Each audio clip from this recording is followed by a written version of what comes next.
Hello guys, নমস্কার। আমার নতুন একটা ব্লগে তোমাদের সবাইকে স্বাগত জানাই। আজ আমি চলে গেছিলাম, গতকাল চলে গেছিলাম আমি একটা বাড়ির গৃহপ্রবেশে পাড়াতে। সেখানে গিয়ে ছেলে আর আমি প্রসাদ খেতে বসে বসে পড়েছি। কি দিচ্ছে, কি প্রসাদ দিচ্ছে, চলো দেখতে থাকো ব্লগটা। ভালো লাগলে শেয়ার কমেন্ট অবশ্যই করো। প্রথমে দিয়ে দিল আমাদেরকে দই চিড়া আর শসা ফল। তোমরা বলো তোমাদের ওখানকার গৃহপ্রবেশ কেমন হয়? আমাদের এখানকার তো এরকমই হয়। এরপরে দিয়ে দিল সামান্য করে পায়েস। হেব্বি ছিল খেতে, তোমাদেরকে কিছুই বলার নেই, খুব টেস্টি ছিল। আর ছেলে তো খুব পায়েস খেতে ভালোবাসে, ও তো খাচ্ছিলই। আর এরপর কি আসবে দেখি। এরপর গরম গরম চলে আসলো খিচুড়ি। আর খিচুড়ি তো আমার ফেভারেট, যেমনই হোক না কেন খুব ভালো লাগে। আর ঠান্ডার দিন ছিল, ও জমে গেছে খিচুড়ি পেয়ে। খিচুড়ির সঙ্গে কি দিচ্ছে দেখা যাক, তোমরা দেখতে থাকো পুরো ব্লগটা।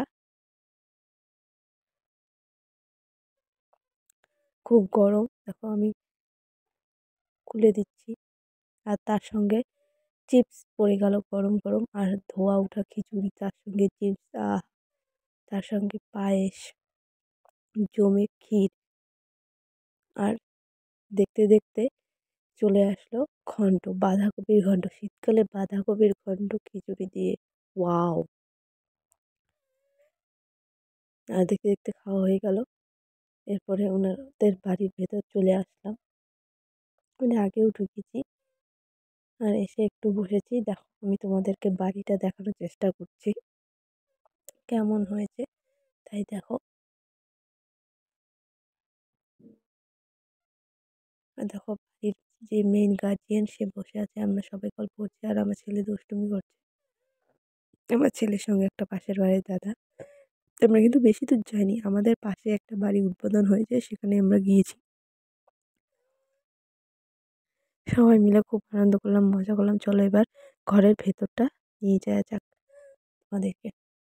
এখনও ওদের বাড়িটা কমপ্লিট হয়নি ভালো করে, শুধু দেওয়াল গাঁথা হয়েছে। আর দেখো ঘরগুলোতে পুরো আত্মীয় স্বজনে ভর্তি হয়ে আছে, সবাই গল্প করছে যার যার মতো করে। আমি দেখেই চলে আসলাম।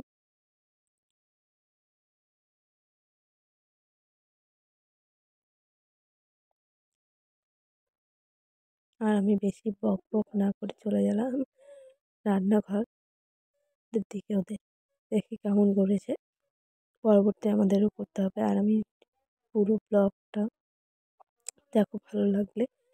আমি প্রতিদিন ব্লগ দিতে পারি না, বাচ্চার চাপের কারণে হয়ে ওঠে না আসলে, সেই জন্য তোমাদের কাছে ক্ষমা প্রার্থী আমার। দেখো